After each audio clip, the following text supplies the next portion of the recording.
Mari kita siapkan hati dan pikiran kita untuk menyambut firman Tuhan. Sekali lagi kita mau menyembah, kita mau katakan satu nyanyian. Jiwa kami merindukan-Mu Tuhan. Haleluya Yesus. Ada yang seperti Engkau, satu-satunya penolong kami. Jiwaku merindukan-Mu, ya Allah yang hidup. Jiwaku haus kepadamu, ya Allah yang hidup. Jiwaku merindukan-Mu Tuhan. Jiwaku merindukan-Mu, ya Allah yang hidup. Amin. Jiwaku haus kepadamu, ya Allah yang hidup. Kami mau selalu bersyukur kepadamu Tuhan. Ku bersyukur kepadamu, sumber pengharapanku, penolongku dan Allahku, tiada yang seperti-Mu. Mari dengan satu kerinduan, lebih sungguh-sungguh katakan, jiwaku merindukan-Mu. Jiwaku merindukan-Mu, ya Allah yang hidup. Ya Allah yang hidup. Amin. Jiwaku haus kepadamu, ya Allah yang hidup. Sama-sama kita angkat tangan kita, naikkan syukur kita. Syukur kepadamu, sumber pengharapanku, penolongku dan Allahku. Tiada yang seperti Engkau Tuhan. Oh, ku bersyukur Tuhan, ku bersyukur kepadamu. Kau sumber pengharapanku, penolongku dan Allahku, tiada yang seperti-Mu, tiada yang seperti-Mu, tiada yang seperti-Mu.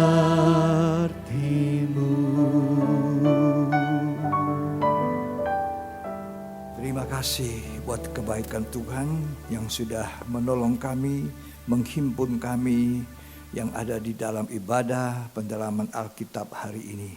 Kami percaya tidak sia-sialah kami mendengarkan firman-Mu, dan biarlah Roh Kudus memberikan kami pengertian agar kami dapat menjadi orang-orang yang berkenan dikenang oleh Tuhan. Terima kasih Tuhan, di dalam nama Yesus Kristus. Amin. Ya, saya menyampaikan shalom sama istri. Tuhan memberkati kita sekalian. Ya, hari ini kita ada di Wahyu pasal 15 ayat 5 sampai ayat yang ke-8. Wahyu pasal 15 ayat 5 sampai ayat 8. Kemudian daripada itu, aku melihat orang membuka bait suci, kemah kesaksian di surga. Ada bait suci dibuka oleh seorang, tidak tahu siapa, tapi dikatakan bait suci atau kemah kesaksian di surga itu dibuka. Terus. Dan ketujuh malaikat dengan ketujuh malapetaka itu keluar dari bait suci, Ya. berpakaian lenan yang putih bersih dan berkilau-kilauan. Kemudian Rasul Yohanes melihat ada 7 malaikat yang keluar dari bait suci berpakaian lenan yang putih bersih dan berkilau-kilauan, dan dadanya berlilitkan ikat pinggang dari emas. Lanjut. Dan satu dari keempat makhluk itu memberikan kepada ketujuh malaikat itu Ya. 7 cawan dari emas yang penuh berisi murka Allah. Ya, ini murkanya Allah siap untuk ditumpahkan kepada bumi. Jadi Allah itu kasih, Allah itu murah hati, Allah itu penuh rahmat, anugerah. Tapi tidak boleh kita lupakan Allah itu juga keras dan bisa murka. Ya, lanjut. Yaitu Allah yang hidup sampai selama-lamanya. Itulah Allah yang hidup sampai selamanya. Di zaman Nuh, waktu itu Allah marah sekali, berduka sekali, ya, menyakitkan sekali. Karena orang di zaman Nuh itu hidupnya sangat tidak berkenan. Sampai-sampai Allah marah dan mengatakan, roh Allah itu aku tarik keluar dari manusia. Ya, jadi Allah itu Allah yang bisa murka, tapi Allah yang penuh kasih, rahmat. Kita mesti perhatikan dua-dua ini, kemurahannya dan kekerasannya. Ya, ya, silakan lanjut. Dan bait suci itu dipenuhi asap karena kemuliaan Allah Ya, dan karena kuasanya. ya, Dan seorang pun tidak dapat memasuki bait suci itu ya. sebelum berakhir ketujuh malapetaka dari ketujuh malaikat itu. Ada 3 kali 7 penghukuman yang dijatuhkan Allah, yaitu 7 hukuman materi, 7 hukuman sangkakala, dan 7 hukuman cawan bokor murka Allah ini yang dijatuhkan.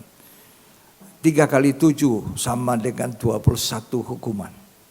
Nah, berkaitan dengan ini, maka kita mesti berhati-hati dengan bait suci yang dimaksud berkaitan dengan ibadah. Ya. Kalau kita baca Wahyu 16, tolong dibaca ayat 1 dan ayat 2. Ketujuh malapetaka. Ya. Dan aku mendengar suara yang nyaring dari dalam bait suci berkata kepada Ya. ketujuh malaikat itu, Ya. pergilah dan tumpahkanlah ketujuh cawan murka Allah itu ke atas bumi. Tumpahkan 7 cawan murka Allah ke bumi. Tumpahkan 7 cawan, ya, murka Allah ke atas mana? Bumi. Kan kita tidak mau menghuni bumi yang lama ini terus. Kalau mau, itu nanti akan mengalami penghukuman murka Allah yang dijatuhkan ke bumi ini. Ayat 2. Maka pergilah malaikat yang pertama, dan ia menumpahkan cawannya ke atas bumi. Maka timbullah bisul yang jahat Ya. dan yang berbahaya pada semua orang yang memakai tanda dari binatang itu Ya. dan yang menyembah patungnya. Ya, ini tanda binatang itu adalah antikris yang menyembah patungnya, itu dikenakan hukuman. Jadi Tuhan itu jangan diremehkan, jangan disia-siakan kasihnya, karena dia itu Allah yang bisa murka. Ketika orang pada zaman Nuh itu berbuat yang tidak menyenangkan hati Tuhan, maka Tuhan murka. Bukan hanya rohnya diambil dari manusia, tetapi akhirnya dia menghukum dunia pada masa Nuh itu dengan air bah. Habis semua makhluk yang hidup. Dikatakan semuanya mati kecuali Nuh bersama istrinya dan 3 pasang anak-anak menantunya. Itu yang selamat. Ya.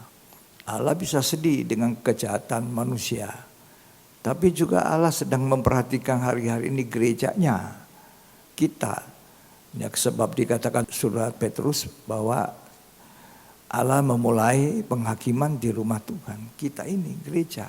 Jadi kalau bait suci itu dilihat, itu hubungannya dengan gereja, dengan kita.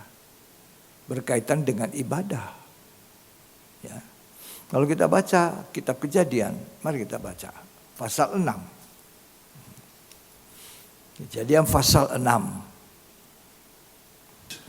Ketika manusia itu mulai bertambah banyak jumlahnya di muka bumi, Ya, dan bagi mereka lahir anak-anak perempuan, ya, maka anak-anak Allah melihat bahwa anak-anak perempuan manusia itu cantik-cantik. Lalu mereka mengambil istri dari antara perempuan-perempuan itu, ya, siapa saja yang disukai mereka. ya. Terus, Berfirmanlah Tuhan, Rohku tidak akan selama-lamanya tinggal di dalam manusia, ya, karena manusia itu adalah daging. ya. Terus, Tapi umurnya akan 120 tahun jadi saja. manusia sudah daging, ya. Pernikahannya gampang-gampang, ya. Asal cantik, gagah, kan, pokoknya sudah, ya. Cerai lagi nanti, kawin lagi, ya. Nah, ketika dilihat ayat 5. Ketika dilihat Tuhan bahwa kejahatan manusia besar di bumi, Ya, dan bahwa segala kecenderungan hatinya selalu membuahkan kejahatan semata-mata, ya. maka menyesallah Tuhan Tuhan menyesal menjadikan manusia. Terus, bahwa ia telah menjadikan manusia di bumi, ya, dan hal itu memilukan hatinya. Tuhan sampai sakit hati, pilu. Jadi jangan kita jadi orang Kristen yang memilukan hati Tuhan. Terus, Berfirmanlah Tuhan, Aku akan menghapuskan manusia yang telah kuciptakan itu dari muka bumi, ya, baik manusia maupun hewan, dan binatang-binatang melata, ya, dan burung-burung di udara. ya. Sebab aku menyesal bahwa aku telah menjadikan mereka. Sekian. Jadi 21 kali hukuman yang akan dijatuhkan ke dunia.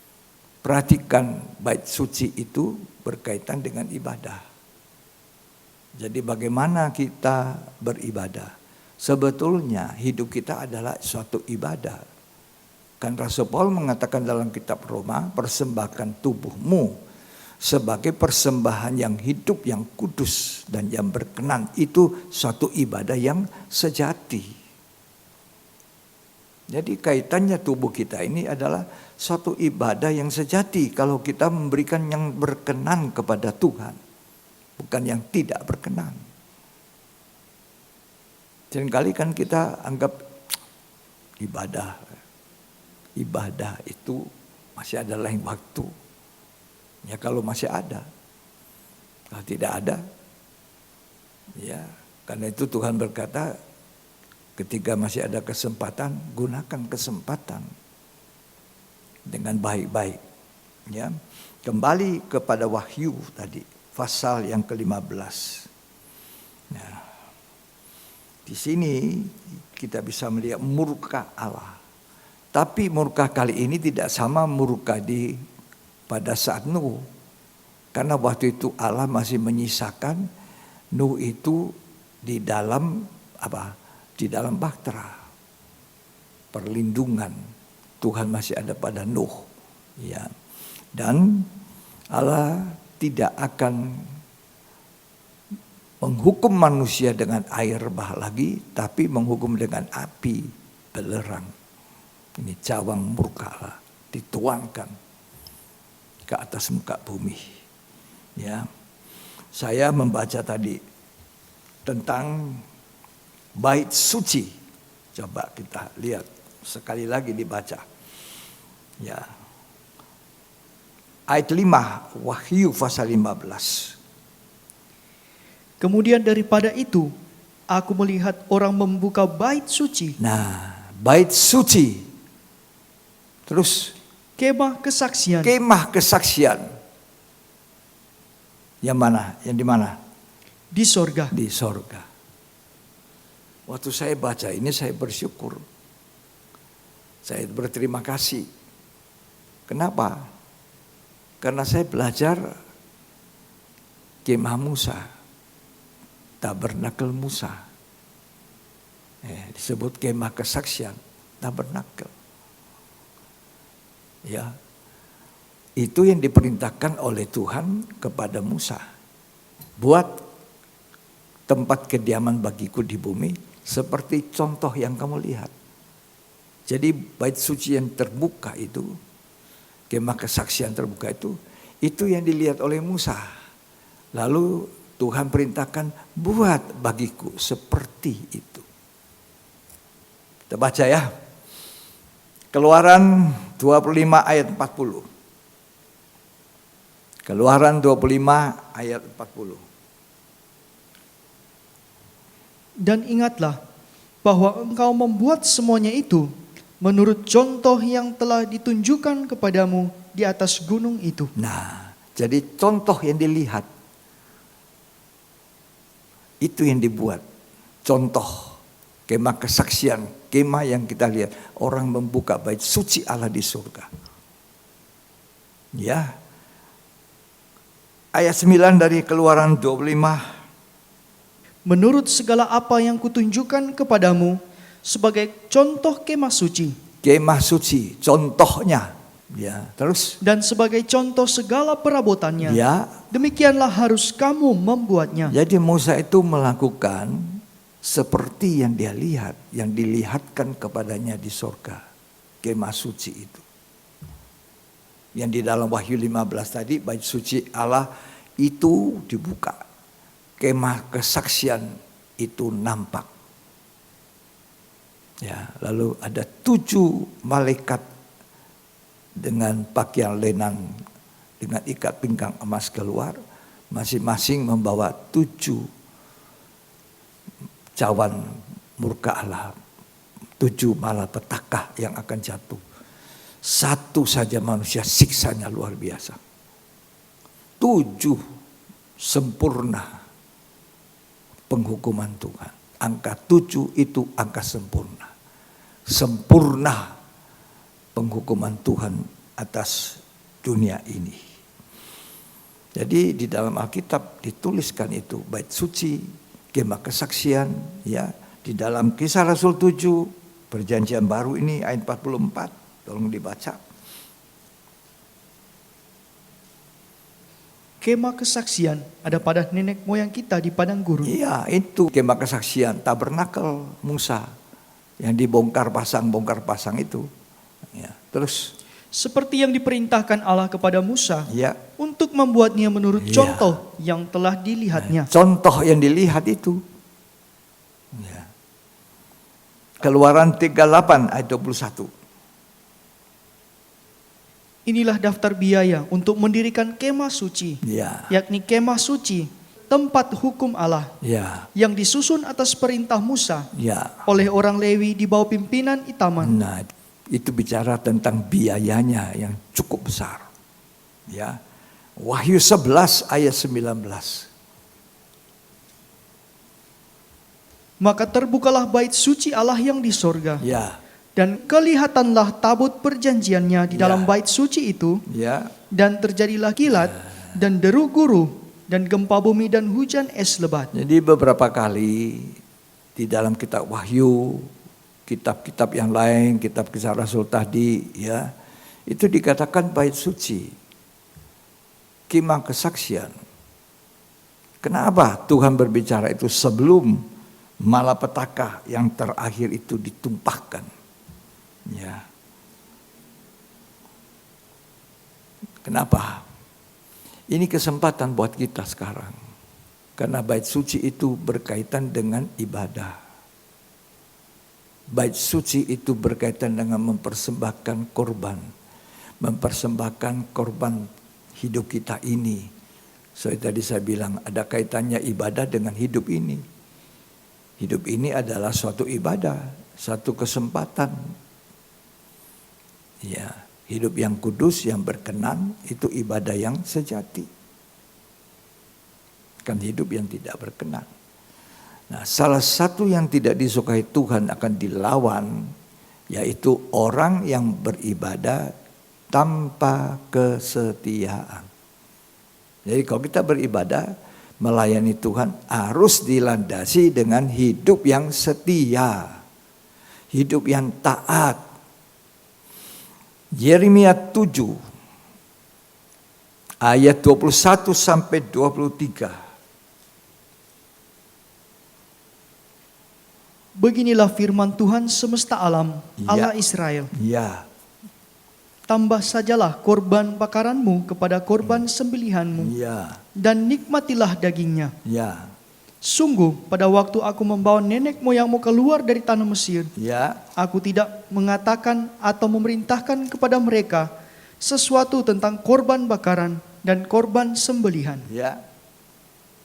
Hanya yang berikut inilah yang telah kuperintahkan kepada mereka. Ya. Dengarkanlah suaraku, Dengarkan suaraku. maka aku akan menjadi Allahmu. Perhatikan firman Allah.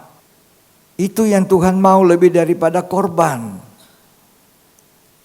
Mereka pikir kalau mereka sudah berkorban binatang, korban apa, bahkan binatang cacat, sekalipun dikasihkan kepada Tuhan, apakah Tuhan langsung berkenan dengan itu? Tidak. Apakah Tuhan memperhatikan korban persembahan yang kita tidak benar lebih daripada mendengarkan firman Tuhan? Di 1 Samuel Tuhan berkata kepada Saul, apakah aku berkenan dengan korban bakaranmu seperti ketaatan kepada Tuhan? Dengar-dengaran kepada Tuhan itu jauh lebih daripada korban. Makanya di dalam Yeremia tadi, coba tolong dibaca lagi, lanjut. Hanya yang berikut inilah yang telah kuperintahkan kepada mereka. Ya. Dengarkanlah Dengarkan suaraku, suaraku. maka aku akan menjadi Allahmu, Ya. dan kamu akan menjadi umatku. Ya. Dan ikutilah seluruh jalan yang kuperintahkan kepadamu, Ya. supaya kamu berbahagia. Berbahagia. Sebenarnya Tuhan ingin kita bahagia. Kita kurang bahagia karena kita tidak taat. Kita kurang bahagia karena kita tidak setia. Kita kurang bahagia karena tidak suka mendengar firman. Kita memalingkan telinga. Ya. Raja Saul pikir kalau dia sudah beri korban kepada Tuhan, Tuhan berkenan. Tidak. Tuhan bilang, aku tidak berkenan. Lebih daripada itu, apa yang berkenan? Korban dengar-dengaran. Ketaatan. Perikopnya tolong dibaca. Di atas ayat 21. Melawan ibadah tanpa kesetiaan. Nah, melawan ibadah tanpa kesetiaan. Jadi kalau kita beribadah, harus ibadah dengan kesetiaan. Ketaatan. Mendengar suara Tuhan. Jangan pernah bosan saya mendengar firman Tuhan, firman Tuhan. Ya. Kalau Anda mau baca sendiri di rumah, itu Tuhan berbicara langsung. Kalau di dalam perhimpunan ibadah di gereja, di persekutuan, itu seorang yang dipakai Tuhan berbicara. Kita dengar. Ada waktu kita baca sendiri Alkitab ini, Tuhan bicara. Tuhan lebih asik dengan itu. Bukan korbannya, kadang-kadang korban itu tidak benar. Korban dengan hati berat, korban dengan segala macam yang tidak benar. Ya, dan motivasinya juga salah. Banyak kan salah. Ya, mengembalikan milik Tuhan, memberi persembahan, tujuannya apa? Supaya saya diberkati. Supaya saya menuai apa yang kutabur. Ini keliru. Keliru. Bukan berarti Tuhan tidak mau korban kita. Kalau korban itu dengan ketulusan hati.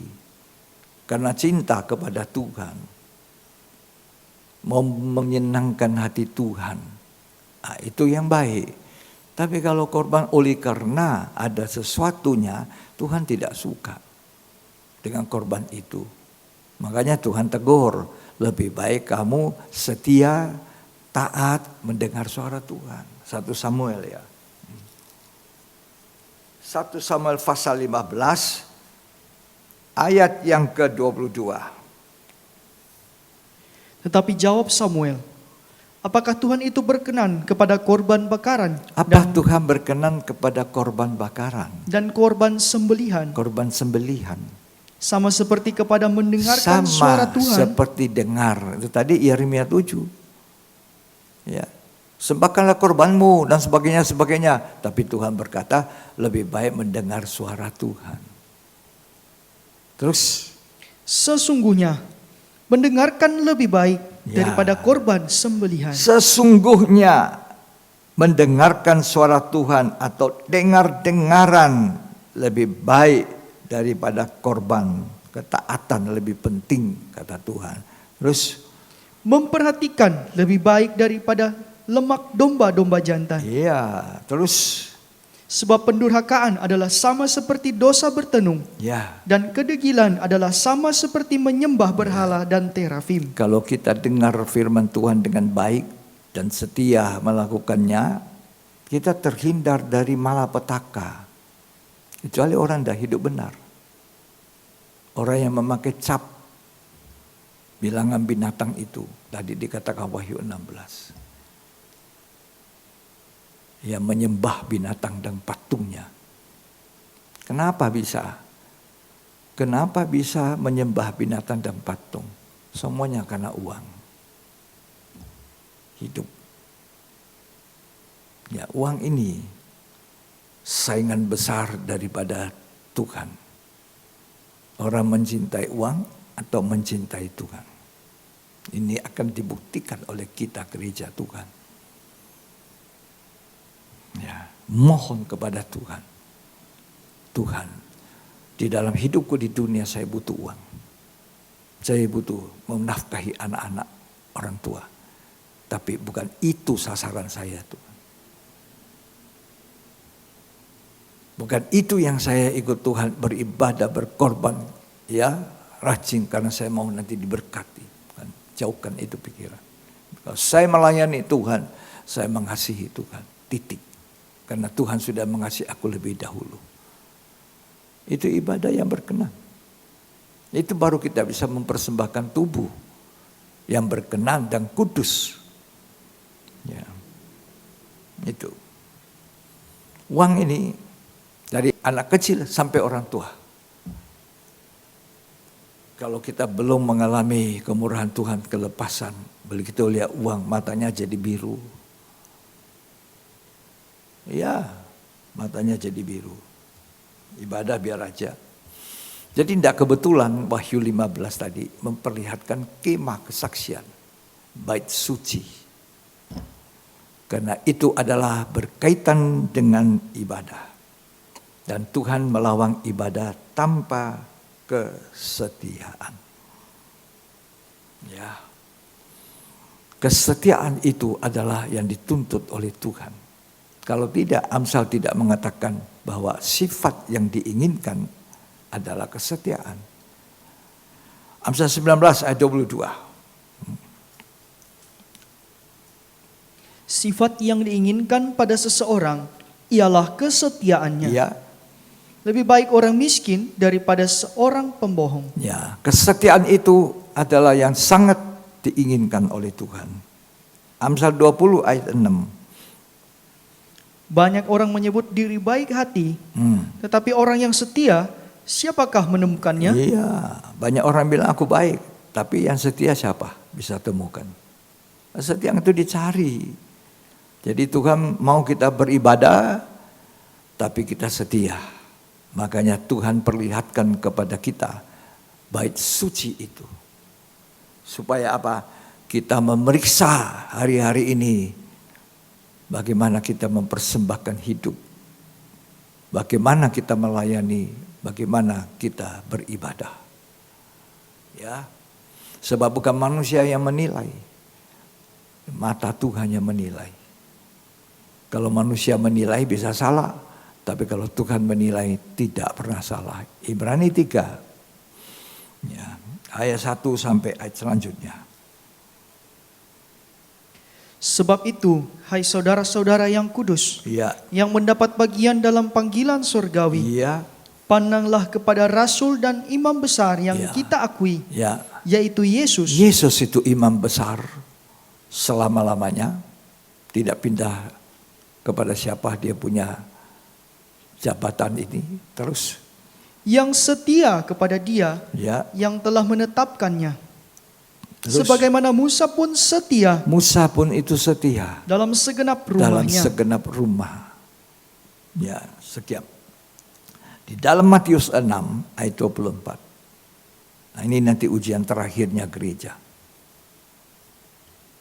Orang matanya biru kalau lihat uang banyak. Hatinya melekat.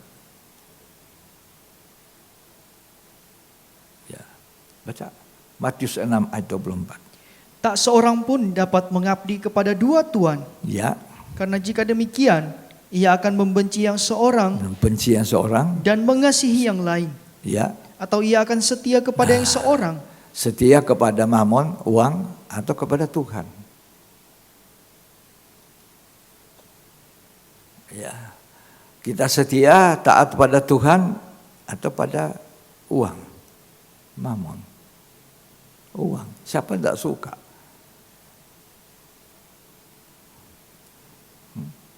Kalau dikasih uang, senang. Siapa tidak ingin uang? Coba tanyain anak kecil, mau uang? Mau. Bisa beli apa? Bisa beli gula-gula, coklat, apa? Ya kan?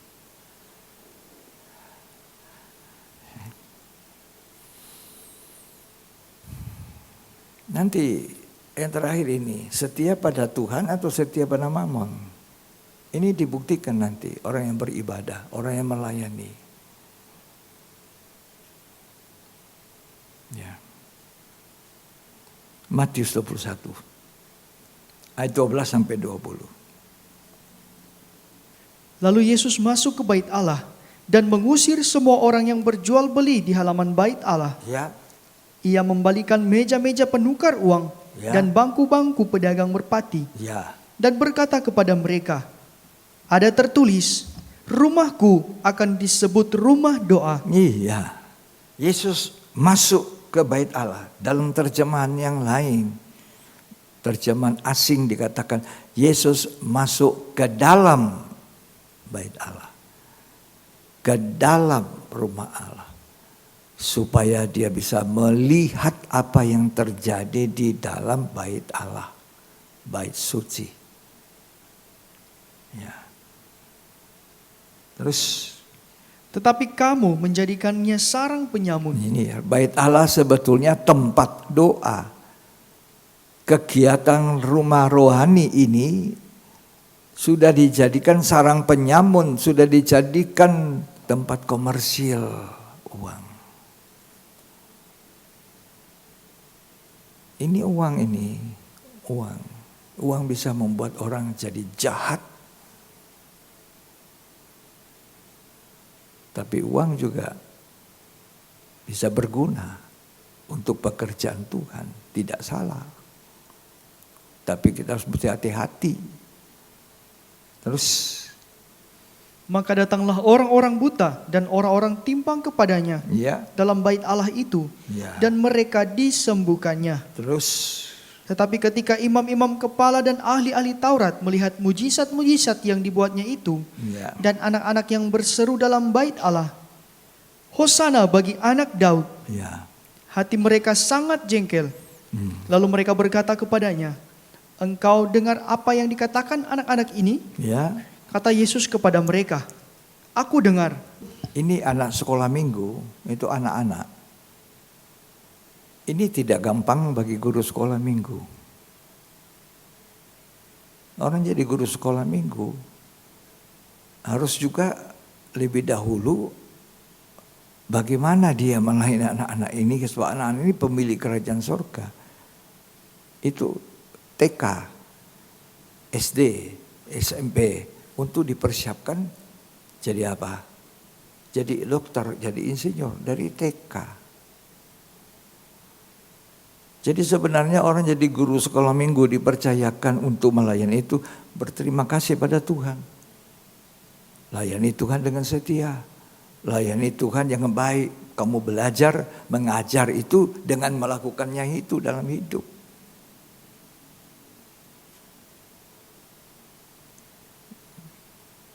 Kalau dalam Yohanes 2, kita baca.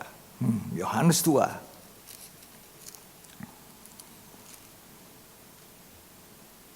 Ayat 13. Ketika hari raya Paskah orang Yahudi sudah dekat, Ya, Yesus berangkat ke Yerusalem. ya, Dalam bait suci, Didapatinya pedagang-pedagang lembu, kambing domba dan merpati, dan penukar-penukar uang duduk di situ. Ini bait suci sudah dijadikan komersil. Nah, kalau kita baca di Wahyu 15 tadi, bait suci itu keluar malaikat berpakaian lenan, putih bersih, berkilau-kilauan, berlilitkan ikat pinggang emas.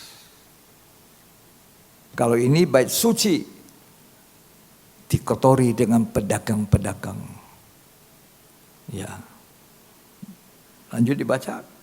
Ia membuat cambuk dari tali, lalu mengusir mereka semua dari bait suci Ya. dengan semua kambing domba dan lembu mereka. Ya. Uang penukar-penukar dihamburkannya ke tanah, Ya. dan meja-meja mereka dibalikannya. Ini meja-meja. Kalau dalam ruang suci, meja-meja itu harusnya tempatnya apa? Roti hidup. Roti itu 6 tumpuk, 6 tumpuk. Roti digantikan jadi apa? Penukar-penukar uang, meja-meja itu diisi uang di atasnya. Tuhan bilang, aku balikkan ini meja. Tidak benar. Ini bait Allah dalam Injil Yohanes 2. Bait Allah bukan yang dibangun, diinginkan oleh Tuhan, tapi itu dibangun oleh Herodes. Bait Allah yang tidak cocok, yang tidak sesuai dengan bait suci yang terbuka itu yang di surga. Yang pernah dibangun oleh Musa. Ini katakan tadi beberapa ayat kita baca Kisah Rasul tadi, ya kitab Keluaran. Ya. Terus dibaca dulu. Kepada pedagang-pedagang merpati ia berkata, ambil semuanya ini dari sini. Ya. Jangan kamu membuat rumah Bapakku menjadi tempat berjualan. Ini bidang rohani dikomersilkan. Biasanya nabi palsu, nanti ya Mesias palsu, ya antek-antek dari antikris itu nabi palsu, itu menggunakan uang loh. Betul. Antikris itu menggunakan uang, kekuatan uang, mamon. Sebab iblis tahu semua orang perlu itu. Maka orang tidak segan-segan. Ya. Pagi yang dipikir duit. Siang duit. Malam duit. Mau tidur duit. Mimpi duit. Duit. Duit. Duit. Duit.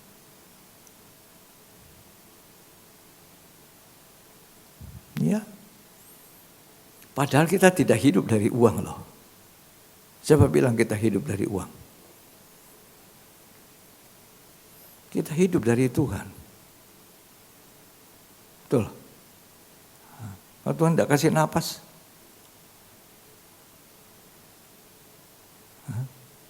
Gimana Okel? Bisa kerja? Bisa dapat uang? Tidak. Baca lagi. Ayat yang ke-17. Maka teringatlah murid-muridnya bahwa ada tertulis, Ya. cinta untuk rumahmu menghanguskan aku. Lompat ayat 19. Jawab Yesus kepada mereka, rombak bait Allah ini, Rombak bait Allah. dan dalam 3 hari 3 hari ya. aku akan mendirikannya kembali. Kenapa Tuhan suruh rombak? Karena itu bait Allah dibangun Herodes. Itu bait Allah yang tidak diperintahkan oleh Tuhan. Bait Allah yang tidak seperti yang dibangun oleh Musa, dilihat contohnya di sana. Rombak bait Allah. Model komersil bidang rohani ini dirombak. Apa kata Tuhan? Lanjut dibaca. Lalu kata orang Yahudi kepadanya, 46 tahun orang mendirikan bait Allah ini. Itu yang dibangga-banggakan. 46 tahun aku membangun. Kita bangun ini 46 tahun kamu merombak. Wah, kok main nih. Lanjut dibaca. Dan engkau dapat membangunnya dalam 3 hari. 3 hari. Tetapi yang dimaksudkannya dengan bait Allah Tubuh. ialah tubuhnya sendiri. Tubuhnya Tuhan itu adalah bait Allah. Dan kita pun adalah bait Allahnya Tuhan. Yang sudah dibayar mahal dengan darah. Sehingga kita bukan milik kita sendiri. Tapi miliknya Tuhan. Ya. Nah. Ayat 22. Kemudian sesudah ia bangkit dari antara orang mati, barulah teringat oleh murid-muridnya bahwa hal itu telah dikatakannya. Ya. Dan mereka pun percayalah akan kitab suci. Jadi Dan nanti betul itu akan dihancurkan. Jenderal Titus menghancurkan bait Herodes itu. Perak habis. Jadi bangsa Israel tidak punya lagi tempat yang namanya bait suci sampai sekarang. Nanti akan mereka bangun bait suci yang berikut. Dan nanti akan ditolong oleh Antikris untuk membangunnya. Dan nanti disitulah Antikris akan bertakhta, memproklamirkan diri akulah Allah. Tapi kita mau melihat kemah suci yang ada di sorga. Yang dilihat oleh Musa. Dan Musa bangunkan itu tempat kediaman di bumi. Seturut itu. Makanya senang sekali saya ketika baca ini. Wah. Karena apa? Karena saya sudah diajar dengan benda-benda perabotannya yang diperintahkan Tuhan. Artinya apa itu? Ya, ada pintu gerbang, percaya Tuhan Yesus, selamat. Sesudah selamat, bersihkan hidup kita di mezbah bakaran, akui dosa kita. Dulu itu binatang untuk menghapus dosa. Tetapi kita bukan binatang lagi yang dikorbankan menghapus dosa. Yesus Kristus, domba Allah yang tidak bercacat. Darahnya ditumpahkan. Bukan hanya mencucikan luarnya, tapi sampai dalam hati nurani. Ya, kita bersyukur. Kalau kita bisa bertobat, mengakui dosa kita, kemudian kita baptis, kita dikuburkan hidup lama, dan kemudian kita keluar dari kubur baptisan air itu penuh dengan Roh Kudus. Karena itu saudara rindukanlah untuk dibaptis Roh Kudus, saudara akan jadi manusia lain. Dan nanti Tuhan Yesus akan mencurahkan Roh Kudusnya, hujan akhir berlipat-lipat kali. Kalau sekarang kita tidak rindu dipenuhi Roh Kudus, dibimbing Roh Kudus. Nah, kita jadi gereja yang mati tanpa Roh Kudus. Ya, masuk ke dalam meja roti sajian namanya. Ada roti di situ, 6 tumpuk, 12 roti. Kalau di bait Herodes ini, meja itu dijadikan apa? Uang, penukar uang. Makanya Tuhan balikkan itu meja. Supaya bidang rohani tidak dikomersilkan. Tapi dijadikan tempat pelayanan, penggembalaan. Menggembalakan domba-domba ke arah yang benar. Ke mata air kehidupan.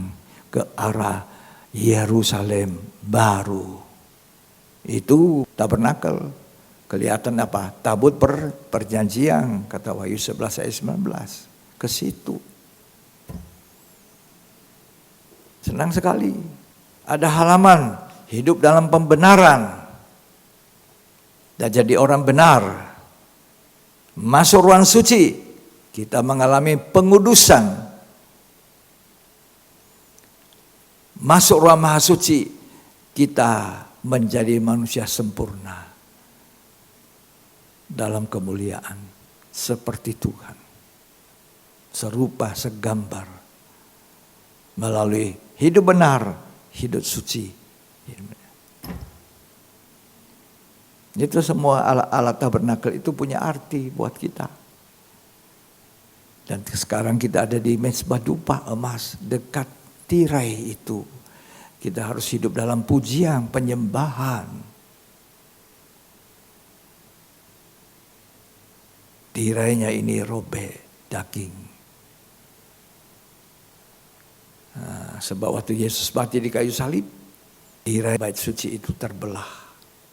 Dan Tuhan merobohkan tembok pemisah manusia dengan, kalau bait Herodes yang dimana Tuhan ngamuk di situ, itu bait Allah Herodes itu ada sekat-sekat. Ada tempatnya orang pria Yahudi. Ada tempatnya wanita Yahudi. Ada bagiannya imam-imam. Ada bagiannya bangsa kafir. Tidak boleh gabungan. Kalau di halaman semua bisa, segala suku bangsa ada. Ya, tapi Tuhan tidak ingin ada sekat-sekat itu. Makanya Tuhan bilang apa? Rombak bait Allah ini dalam tempo 3 hari aku bangun kembali. Yang dimaksud apa? Tubuhnya. Kita ini tubuhnya. Anggota tubuh. Tembok pemisah itu runtuh. Efesus 2, baca.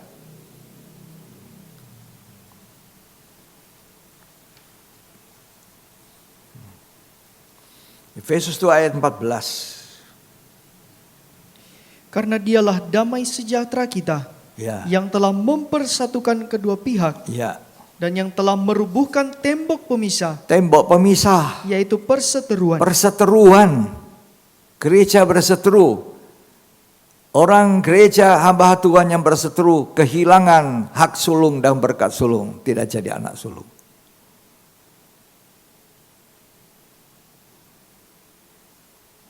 Tengkar, tidak bisa satu, tidak bisa melupakan kesalahan orang, kebikin perkara. Ada seperti itu? Ada.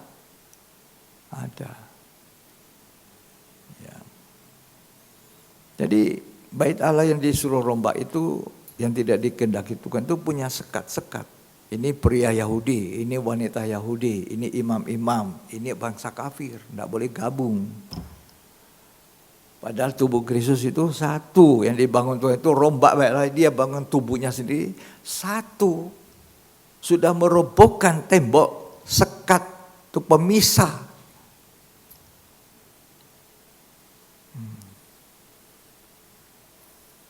Sehingga orang beroleh jalan masuk ke rumah Bapa. Ya, puji Tuhan. Bidang rohani di dalam bait Allah yang dilihat Tuhan tuh sudah jadi komersil. Orang pikir kau ibadah itu bawa keuntungan. Ya, mari kita baca ya. 1 Timotius 6 ayat 4 sampai ayat 5. Ia adalah seorang yang berlagak tahu, Ya, padahal tidak tahu apa-apa. ya. Penyakitnya ialah Penyakit. mencari-cari soal. Nah ini banyak gereja begitu, cari soal, bersilat kata, ya terus, Dan bersilat kata ya yang menyebabkan dengki, dengki, cedera, cedera, fitnah, fitnah, curiga, curiga. percecokan antara orang-orang. Ini kehilangan hak sulung. Padahal nanti kan Ibrani mengatakan di sana Yerusalem surgawi adalah terdiri dari kumpulan meriah anak-anak sulung. Terus Yang tidak lagi berpikiran sehat tidak ada pikiran sehat lagi, dan yang kehilangan kebenaran. tidak ada kebenaran lagi. Yang mengira ibadah itu adalah suatu sumber keuntungan. Ibadah bukan suatu sumber keuntungan. Ya, terus Memang ibadah itu memang kalau disertai rasa cukup rasa cukup, memberi keuntungan ada besar. keuntungan besar. Bisa mensyukuri kebaikan anugerah Tuhan. Jadi saya mau katakan, kenapa Tuhan kasih lihat kita di Wahyu 15 sebelum 7 malapetaka itu dicurahkan. Bait suci terbuka, kemah kesaksian.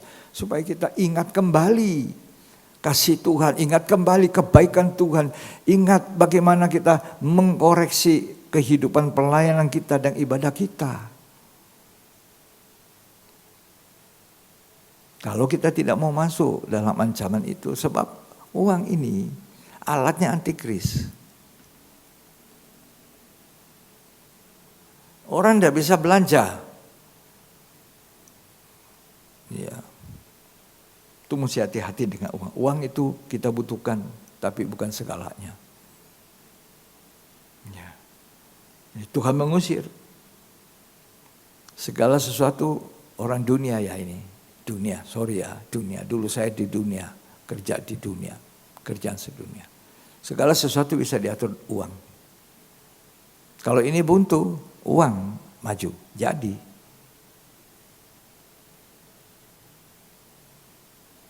Makanya ada korupsi, koruptor yang ditangkap. Ya, bisa diatur uang. Segala sesuatu bisa diatur uang. Sampai sekarang di rumah Tuhan pun bisa begitu.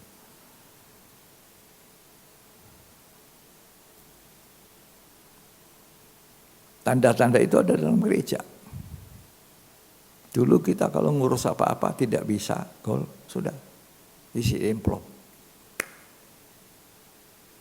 Cerita-cerita. Habis itu, ini Pak, cuma ini. Sudah pulang, pasti ACC sudah. Segala sesuatu bisa diatur oleh uang.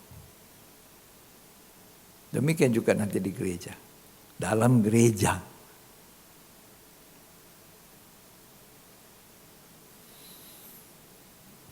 Padahal sebetulnya kita harus mencari Tuhan di dalam ibadah. Bukan cari keuntungan dari sisi rohani itu. Secara materi. Tuhan mengusir. Marah sekali. Usir. Kenapa? Karena Tuhan mau menyucikan bait suci. Sehingga malaikat yang keluar dari bait suci pakaiannya putih bersih. Lenan berkilau-kilauan. Uang. Money. Uang ini. Ada orang pikir karunia Allah bisa diatur dengan uang. Tidak.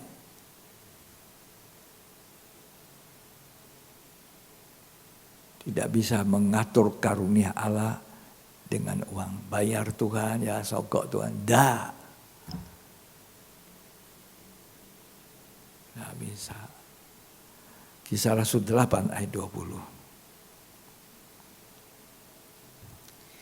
Tetapi Petrus berkata kepadanya, Ya.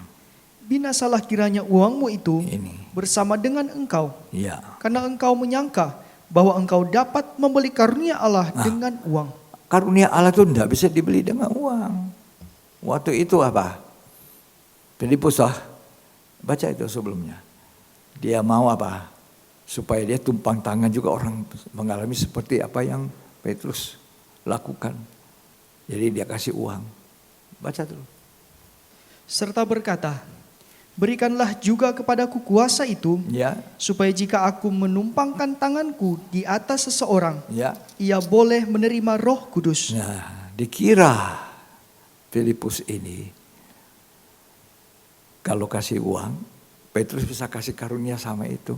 Bukan Petrus pun mendapat karunia. Jadi karunia Tuhan itu tidak bisa dibeli dengan uang. Ini uang memang akhir zaman itu sebelum gereja terbang ke padang gurun. Lepaslah kita dari keinginan uang.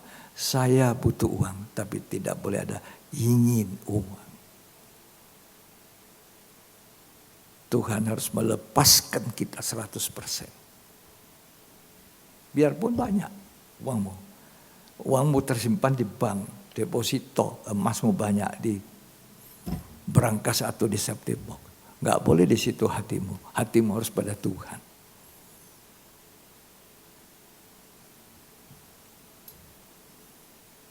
Ya, sudah siap lepaskan uang, upah, melayani Tuhan. Bingung dia. Bagaimana saya hidup?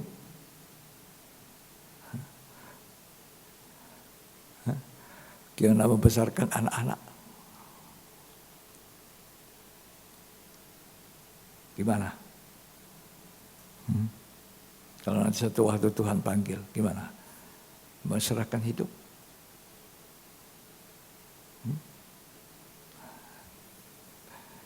Tidak mudah, tidak mudah. Ya. Jangan lokal.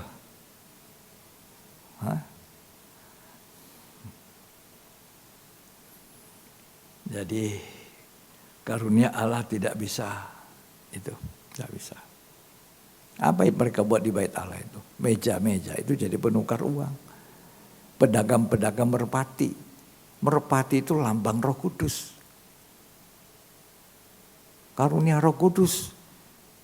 Tumpangin tangan, orang bisa bahasa lidah. Kasih itu doa juga. Kasih uang. Tidak bisa.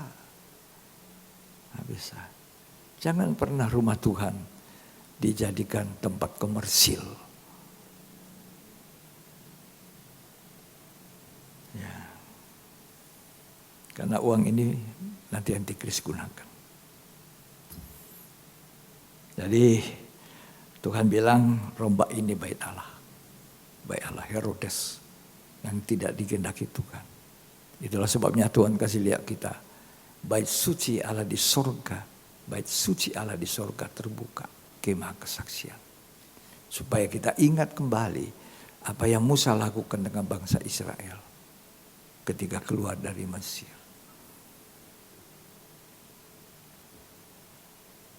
Ya, itu bongkar pasang pelayanan. Itu yang diperintahkan kepada Musa. Tadi kita sudah baca ayat-ayatnya. Diperintahkan Musa untuk dibangun. Ya. Kalau kita kembali baca Wahyu 15 ayat 8. Dan bait suci itu dipenuhi asap. Dipenuhi asap. Karena kemuliaan Allah. Dan karena kuasanya. Karena kuasa. Itu yang Tuhan mau. Kemuliaan Allah. Ya. Jadi biarlah hari-hari ini kita memperbaiki ibadah kita. Setia. Jangan memberi persembahan sedikit pun ingin balasannya dari Tuhan. Beri karena cinta. Melayani karena cinta kepada Tuhan. Karena kasih. Bahkan bukan cinta yang biasa. Kasih yang mula-mula. The first love itu sangat kuat. Ya, cinta yang pertama itu cinta yang kuat. Itu yang harus ada pada kita di akhir zaman. Bukan uang yang menarik kita untuk melayani Tuhan. Bukan dikomersilkan. Ya, kalau kita mengembalikan milik Tuhan, semurni mungkin hatiku adalah ketaatan. Mengembalikan milik Tuhan. Aku memberi persembahan, semurni hatiku cinta kepada Tuhan. Apalah artinya Tuhan yang aku beri ini. Dibanding apa yang Tuhan berikan kepada saya. Saya belum bisa memberikan seluruhnya.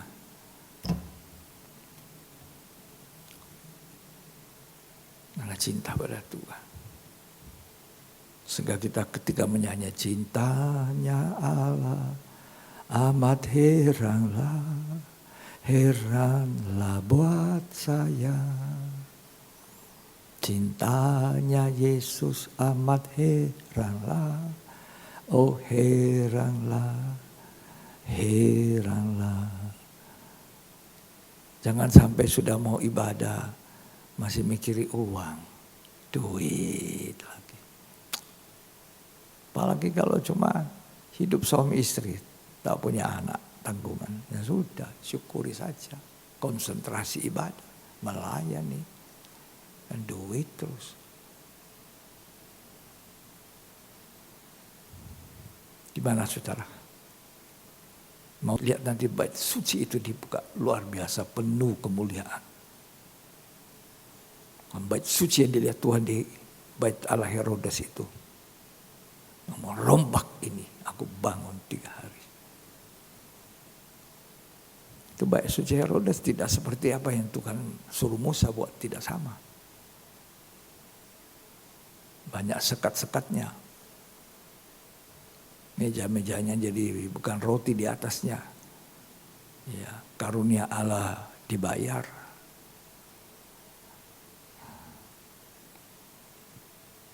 Tolong kami Tuhan, agar kami lepas dari satu hara ini. Cinta uang. Tapi seperti Yesus kita berkata, cinta untuk rumah menghanguskan aku. Rombak bait Allah, cinta kepada rumahmu menghanguskan.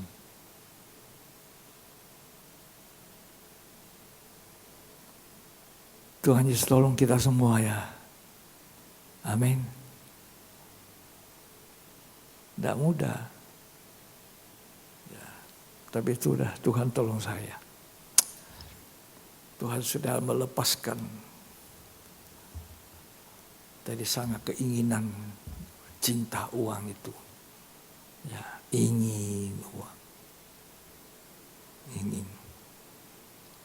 Tuhan menolong, memberkati kita semua. Sehingga kita lepas nanti. Dengan doa saya, burung Nasar. Ku tinggalkan dunia, terbang ke angkasa. Nggak terikat. Nggak ada yang mengikat. Sekarang kalau kau mau ibadah, aduh, dapat bos nanti, urusan bos ini kita mesti terlepas. Ya. Dulu saya jauh dari jalan surga. Dari jalan surga. Orang yang terhilang. Yang terhilang dan sesat, tapi oleh cinta Tuhan beri saya terang. Waktu Tuhan tolong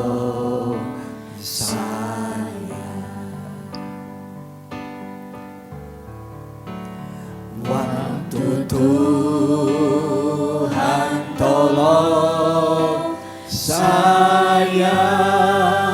Waktu Tuhan tolong saya. Waktu Tuhan tolong saya. Saya tersesat. Saya tersesatlah jika tiada Tuhan. Waktu Tuhan tolong. Tuhan tolong saya. Dulu saya jauh, betul jauh. Saya mengejar uang dari jalan surga. Dari jalan surga. Orang yang terhilang. Orang yang terhilang dan sesat, tapi oleh cinta. tapi oleh cinta Tuhan beri saya terang. Tuhan beri saya terang. Waktu Tuhan tolong saya. Waktu Tuhan tolong. Haleluya. Waktu Tuhan tolong. Waktu Tuhan tolong. Saya. Tuhan lepaskan saya dari dosa, Waktu dari beban kekhawatiran, Tuhan tolong. dari cinta mengejarkan uang, mengejar uang siang dan malam. Haleluya, haleluya. Saya tersesatlah jika tiada Tuhan, jika tiada Tuhan. Waktu Tuhan tolong, Rabaya Sakala Bayana. Saya katakan waktu Tuhan tolong, Rabaya Sakala. Waktu Tuhan. Terima kasih Tuhan, tolong hati kami, Tuhan tolong hidup kami. Tidak ada kecintaan akan uang. Memang manusia butuh uang, hidupnya tidak bisa lepas dari uang. Tapi Tuhan, lepaskan kami dari ikatan ini Tuhan. Saya tersesatlah jika tiada Tuhan, jika tiada Tuhan. Waktu Tuhan tolong, hamba Tuhan yang benar dipelihara Tuhan. Walaupun dia mempunyai anak banyak, Tuhan pelihara. Karena Tuhanlah pemelihara hamba-hamba Tuhan. Bukan uang. Uang punya limit. Tapi kasih Tuhan, pemeliharaan Tuhan tidak punya limit atas hidup kita. Dia mencintai kita. Kita adalah bait sucinya Allah sekarang. Kita bangun bait suci itu seperti maunya Tuhan. Dengarkan suara firman Allah itu. Kita adalah tubuh Allah yang dibangun. Kita adalah tubuhnya Tuhan yang sudah dibeli dengan darah yang mahal. Masa Tuhan tidak pelihara kita? Kita beribadah karena cinta kepada rumah Tuhan, kepada Tuhan. Seperti Daud mengatakan, lebih baik aku 1 hari di pelataran rumah Allah daripada aku ada 1000 hari ada di luar. Ajarkan kami Tuhan, setelah memandang bait suci, kemah kesaksian yang dibukakan di surga, untuk mengingat kembali ibadah kami. Untuk tidak menjadikan ibadah itu sebagai sarang penyamun. Terima kasih Tuhan. Terima kasih untuk firman Allah yang mengajar kami, mendidik kami untuk hidup dalam takut akan Tuhan. Selama kami hidup di dunia ini, untuk beribadah kepada Allah yang hidup. Supaya kepada kami tidak satu celaka pun yang menimpa kami. Karena akan ada 21 hukuman yang dijatuhkan atas dunia. Betapa hebat murka Allah yang penuh kasih terpaksa memurkai manusia. Seperti zamannya Nuh. Allah sedih sekali dengan kelakuan manusia. Dan akhir zaman kata Tuhan akan hidup lagi manusia seperti zamannya Nuh.